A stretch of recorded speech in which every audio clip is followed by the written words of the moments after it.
Ia, vi ele tua nei tu la o le fiafi, ia o le mānai nei o le mānawa o ngā luenga. Ia i a fiafi tatas, kai tasi, ia o le ate se o tatou amata mua mua se tatalo.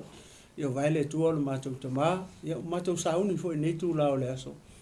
Ia tau tarangia la upu, tamā, ia o i mātou tangata, mātou te vai mātou te leilo se mea, o talo ma la utama nei fiafi nga pa ia fio mai oe, ia fetalai oe mon o lo upu ai finangalo maloto lo no mo tanga te mesi o lo i kalesia nei fiafi nga pa ia fa u mai le mea fainga luenga fa unga le ngausia ia mo uma le fa unga le ia ali e pe o la u fio i me ia ai tu mau le fata wa tangata tanu mia fo tangata ina lo fo tafu o lo sa tau ia le fa unga le nei fiafi ia amataina la u fio fa uina la u fio ia tele mamau lungai o sovi ai tu mau fata wa ia tia o la mo fainga amen ma amen ia toe fia fata lo fatu le mana ia mana vonga ruenga ia i lau fa sausaunga sa mo ia i le nei tu la le fiafi ia malo so i fo manuia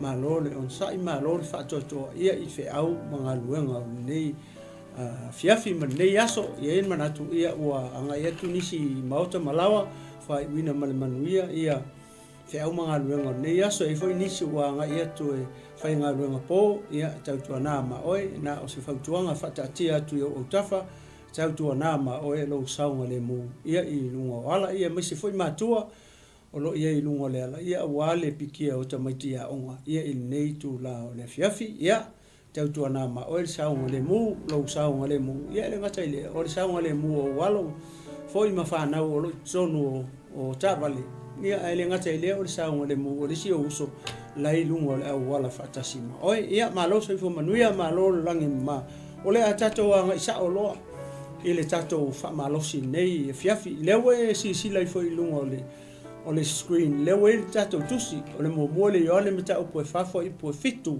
se fa ngata mai le foi upo luas fulu o le au le faita wina uma tuala ia versus ia nei fiafi ia le ia ona e tanga i lava o ia i foi le i se tai au le ala au tamo fai o to atu nai foi upo o le i le anga o le tusi le ai oni o le tele ina tautala i le upo e tau o le alofa po le love le fa peritania fa mai se fa matalanga se tanga tal upu le love le fa peritania fa mai o le live over victory everlasting fa liunga se tanga tamanga ia o lo wola le i le manu malo lo wola ina le o langa manu malo e fa love o le live over victory everlasting fa bena fa mtaranga fa winga ni tangata keusiano ia mangaia ia o le lofa lava ia le tutono le fiong pa ia le tua o le fa kusa i le tua fa mai o le tua o le lofa lava ia yo fiang tato fa maunia o le tua o le lofa lava ia fa pe o le famele fiong pa ia le tua o le lofa lava ia e ma fai foi ona tato foi sole o lo kama ese malerofa o lo kinga ese malerofa a fa pela nga o le upu tato te faia o lo no winga foringa mai ele aiso na taua o le matango fie o le alofa le tautala ile fio pa ia le tua le alofa le o le tua nga fai longa kingo nga fai le tino o le alofa o le tua e ala iai o le ale tino o le alofa o le tua o lona halo i suke viso ne fai mai ele ne mataio ne fai mai o le mataio ia ne tolu foi puso fa mai ua fa pe lava o na alofa mai o le tua ile lalo langi ua ia awina mai ai lona alo pele to tas na ia le fano se tasi fatu tua ia ti ai mo ia o le ola e fa va o le kingo nga o le alofa o le tua le tino o le alofa o le tua o lona alo o Yesu ke viso o lona winga nga fai le tino o le alofa o le tua aua anga le aise tino o le alofa o le atua. O lona winga. E fesilingia, tātou te fesilingia. Ia le atua malona alofa. E te tau ona ise tino o le mea le tau o le alofa. Lea lao se u whaita ua atua nai fwoi upu ia. Foi le e tau momoli e ile whaasoa e le fiafini. Ia mo tātou uma. Lea lau a mata whaita ua tulu fwoi upu. Fitu whamai. Le au pele. Ia tātou whealo whani a wā mai le atua le alofa. Le au pele, le au keusiano, le au whatuatua, le au pa ia. Le fiafine, ia o tau whealo whani. Aisea, a wā mai le atua le alofa. O lea alofa lea na mai le atua. O lona alo pele o Iesu Keriso. O lona alo e toa tasi. Na whaila le tino le alofa o le tu. E ala I lona alo o Iesu Keriso. Lewa e whalongo mai le whamai le au pele. Ia tātou whealo whani. E leo tau tala ia e le tusu singa le aposkolo. Foi lele whape wa kusi mai le lima o le aposkolo ia o kou. Tangata unu ese. Tangata Samoa, konga, fiki. Ia o tau whealo whani. Ale whamai, ia tātou. Le include ai marakanga ngai e kusi. O le ua kango le aposkolo ku ai mai e kukonga. E leo sola e se ele aposkolo le kusinga o le kusi. Le ua tu ai mai e tonfa mai le au pele. Ia tātou. Including himself. Ia i le kusi kala. Ia tātou whealo whani. A wā mai le atua le alofa. O lea le alofa le na mai e le atua. Oi, o longa halo pele ko kasi o Iesu Keriso. O le tino na o le alofa o le atua. A le lau whai mai. Ia tātou whealo whangi la. Ka kou whealo whangi. A wā mai le atua le alofa. Le lau wha mai i fwoi mai. O I lātou uma fwoi o e alo lofa. Ua whanau mai I lātou mai le atua. Wa I le maa ngai o kuskusinga le aposkolo pau. Wha mai a o I lātou uma. O e alo lofa. O e lete mai moa. Mai mau le kaukala. Wha mai o I lātou uma. O ko uma le mai moa mai le fiafinge maka mai mwhaalongolongo mai. Wha mai o I lātou uma. O I lātou uma o e alo lofa. Ua whanau mai I lātou mai le atua. O lona winga. A whai o oe o se kangaka lofa. O oe o le tangata. O oe o le keusiano. O oe o le tangata whaatua. O oe o le au pele. O wheme ngai whangau mai. Ngai whangau mai lai le atua. Pe a whai tātou te alo lofa. A le hale opposite side o le whaswhai taule. Ai a whai tātou te le alo lofa. A whai tātou te le alo lofa. A whai e te le alo atu. I loutu a oi, maro leisi o uso a tangata, ma leisi o uso a kerisiano. A whai e ke le alofa I tangata le nā. O le whisiri. O lona winga, e le o oe o se kerisiano, e le o oe o se tangata whaatua whape ngā whangau mai lai le atua. O lona winga, e ese le mea no whanau mai a. Ese a, leanga e le o iei le alofa I a tea. O le opposite side ngā o le whasiwhai tau lea. Whamai, o I lātou uma, o e alo lofa, ua whanau mai I lātou mai le atua. Ai a whai e lei, ele ia te oele mele kau o le alofa. O longo winga, e seri mea ngai whangau mai se tu rou nei a fiafi. E whesili fo lava malo ia malo. Po o au o se tangata alofa. A whai o au o se tangata alofa, loto alofa, o lono winga, o au o le tangata o wheme ke whangau mai, o te whanau mai lai le atua. Ai a whai ele o ia te au le mele kau o le alofa. O lona winga e se mea ngō whangau mai ai. O te le whanau mai le atua. E se mea ngō whanau mai ai. Ai sea, leanga e leo ia te au le alofa lea. Le tusi mai e le aposkolo I. Ia, e te whesili fo lava oi le fiafi nei. E whesili fo fo I tangata ngei le fiafi ngei. Po au se tangata alofa. Po au se tangata e whangau mai le atua. A whai no whangau mai sisi mea o lona winga. E leo ia te ule upu lea ta ua le alofa. Ai a whai o au se tangata alofa o lona winga. O au nga whangau mai le atua. Leo e whafonga manino iei I le fiafi nei. Whamai lola I whamai. Ua I loa foi e I lātou le atua. O le tangata e whanau mai e le atua. Ngake I loa le atua. ai a fai ke le fa ngau mai le tua o longa winga e ke le ilo le tua le a le mangingo ma le matango fie o le kusinga ma le tusinga le aposkolo i le chapter le i le kusi le ma ko i mangingo le ngaka nga e fa ngau mai le tua a oi ma o mai tato uma ka ke ilo le tua ai a fai le fa ngau mai tato i le tua o longa winga ka ku ke le ilo le tua pa wale me ka ke lo tanga ka ku fa ngau mai ka ku ke lo le me ka ku fa ngau mai praise the Lord vi le tua nei fiafi palongo foi la oi ma mai o se le alofa wa le lo e ia le tua o vai le woso mai o se e le alofa wa le lo e ia le tua aisia le anga le mai le ves ele foi pulengo fa a matatua fa mai aisia me wa le lo ai o ma u le tua le anga ke le fa ngau mai le tua e se me anga fa ngau mai ai o me anga ya le lo mo o le lo le tua le anga ese me anga fa ngau mai ai o te le fa ngau mai le tua o le a o le lo anga o le tua le anga ese me anga fa ngau mai ai a fa no fa ngau mai le tua o lona winga o ke lo le ia le tua o ke masangi le tua o te lo le tua aisia le anga ngo fa ngau mai ai a le we fa longo ia le foi le o saul foi po va fa mai o se le alofa o le lo e ia le tua aisia me o le lo le tua le anga le fa ngau mai le tua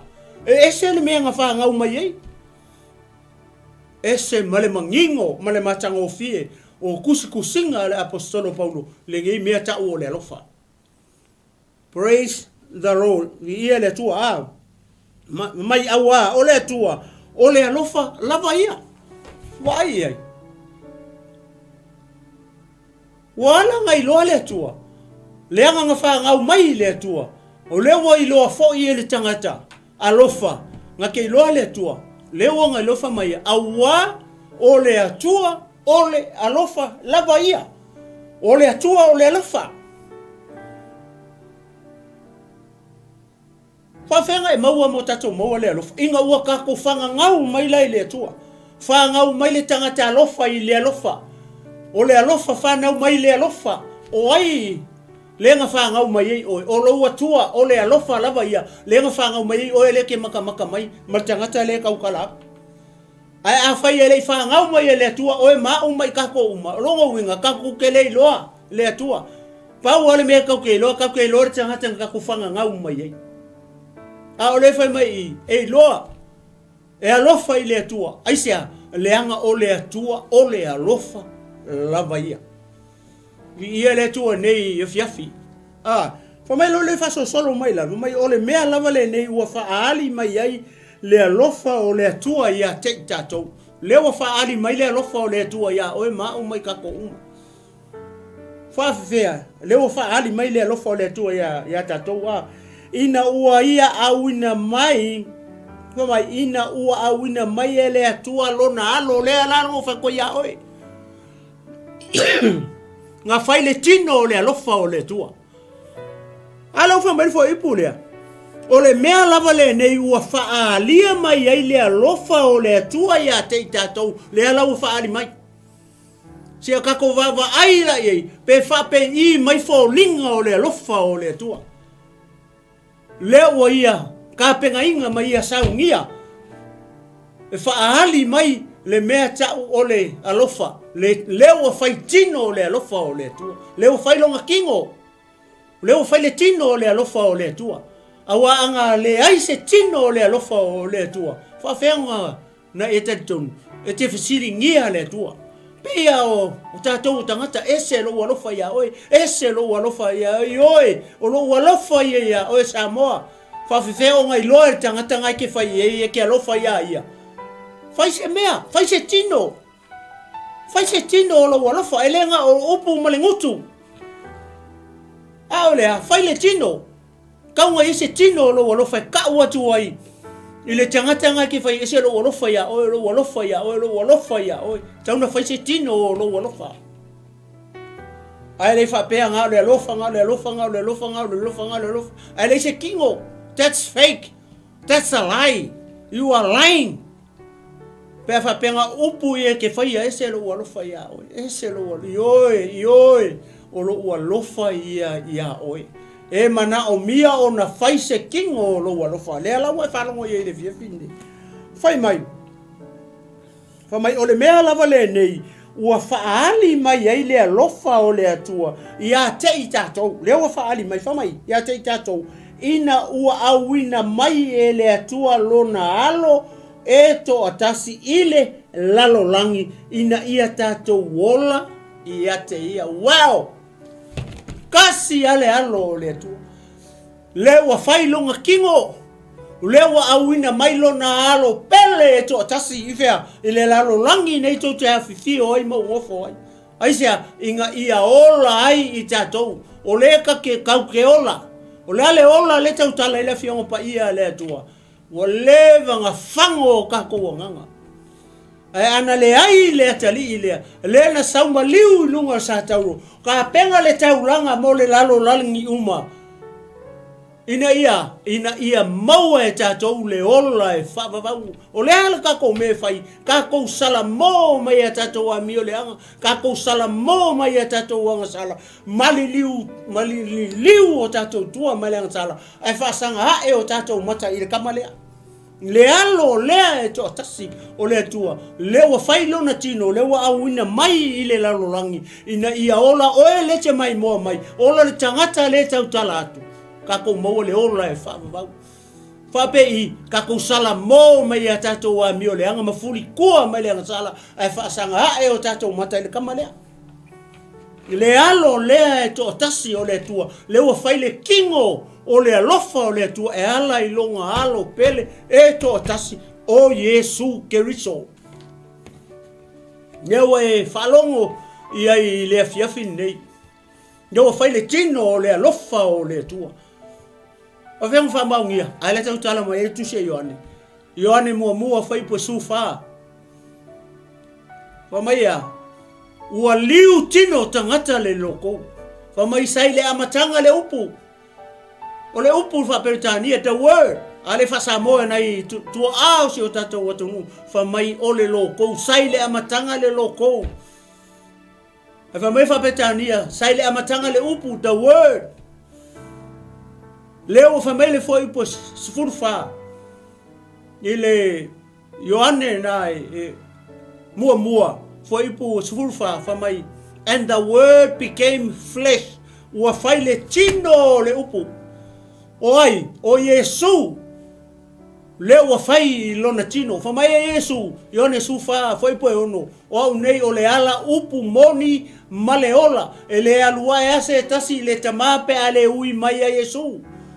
Ora kako fai ko nga ole awala nga ka ke o ai le tua paia ka ke le ui ku se loku ka ke le ui ku se ngo se kalesia tatou te le ui atu se ngo se perfeka tatou te le ui atu se ngo se fai fe au se kulo tatou te le ui atu se ngo se kai se kalesia no fo mai Yesu o au nei o le ala upu moni maleola ele alua e lava se tasi di tama pe ale ui mai ya ja ele o Yesu dewa e falongolongo ye ele afiafi nei o le alofa praise the Lord o le alo e to tasi ile la rongi ina ia tatou wola ia te ia o le alofa lava le nei ele ona ua tatou alofa i le atua a ua alofa mai o ia te tatou ua na awina mai fo i lona alo o le tongi ola mo a tatou wanga sala. That's the reason o le mafua anga lea na awina mai ai e le atua lona alo ina ia tongi ola oe tongi ola ale kangaka le kaukalaku tongi ola tatou tongi ola le langi uma ele sau e tongi ola se loku le inga sau e tongi ola le lalo langi uma aisea le anga uanga sala le lalo langi uma fa mai aroma e tolu foi po lusu ko fa mai uanga sala le lalo langi uma wale oi le vi inga mai le tua oi le uanga sala anga sala kanka le kaukala aku anga sala oi le te mai mo mai le fiafi nei o le mafua anga tonu alea na liu tino tangata ina fai ele tino o le alofa o le atua. Awa anga leise kingo, ele iso kako wha moe moe, kau ke oki a kuarkunga, mauma kako oki ia, ele koe eise koe ku, ele eise wha moe moe. Ai wha whetai i le atua, ngā kafa langa ko whai le langi, le ai ngā tua, ma liu tino tangata lo na alo pele to tasi, o Yesu ke riso, le alawa auinga mai fea, auinga mai le lalo langi. Ele ia winga mai se ngu, ele ia winga mai se malo, ele ia winga mai se loku, po se kampangi, po se iku malo, po se kalesia le ai. Fato a sau Yesu fa tulanga e kalesia. Ai o fena winga mai, na winga mai ile lalo langi. Le te fio ai mo ngofo ai mai kako uma. We are in the world. Ale ue whalongo iei, le wa awina mailo na alo pele to atasi, ole tongi ola. Na sau e maliu na sau, whamai wa sa atu lo na ola ina ia oti, whamai tusi e Ioane, whamai wa sa atu lo na ola ina ia oti, wa malingi foilo na toto pa ia ilunga. Ole sa tauro, ina ia wha maa ngalo aia wanga sala, maa nga sala le larolangi, uma ole ale tato me whai, Salamo matalia le taulanga na maliu wai le alo lea o le atua lewa fai longa kingo onga olea onga oe le te mai moa mai tangata le tautala atu le fiafini nei vi ia le tua mai sa paki e vili le tua nei fiafi praise the Lord vi ia le tua oh hallelujah glory hallelujah vi ia le tua mai o le alofa lava le nei ele ona ua kako wala lofa ile atua e sa moa Cristiano e o le pepelo i o le kako lofa le fa ile atua e alofa ngei ele alofa kai ao e alofa ngei ele alofa ile sikaimi e alofa ngei ele alofa ile siaso ele o kako langa mua alofa ile atua le ai o le atua na mua i alofa mai anga le ile alofa le ele so kako fa moe anga le ile alofa le ele ma ngalo tato wang sala fa penge ya le kau ke moe ya ele se koe ku ele se fa moe tato tele iloa ma tato le maua le ola e fa va vi ia le tua ia ile nei e fiafi a fa mai lora ele au pele a fai o fa pe ona lo fa mai o le tua ia te tato e tata wai ona tato fe alo fangi le ale me tato te faia a fai ua lofa mai le atua ia te tatou o le mea lea Cristiano o ele te mai moa mai maritangata le tautala atu i le fiafini o le mea le fia mana o mia ele atua ia tatou fealo fani o le fealo lofa ai alofa mai o ia te au alofa atua au ia te oe alofa o lesi o uso alofa o e lautua ngane tangata ese ona alea ona tatou maua lea o le mea tau o le fealo fani ai ale ai se alofa i totonu o le fealo fani le mana o le atua e osi maua le mea le tau o le fealo fani a ngoa ma se alofa pe se le alofa i kongo le upu lea nga o fengi ya mea tatou te faia leo e whaalongo ye le taua o le alofa o le atua dale me le mana o ia tatou fealo fani ia whamanuia mai le atua ne fiafi ala i lino. Se upu se tala wa le atoa, wha atoa atua le angangpa i e lo fina ngalo malo loto i le afi ni. O le atua, o le alofa lava ia. Me le lo fina ngalo i lo tato ali wha ola o Yesu ke miso ina ia tatou fea alofani.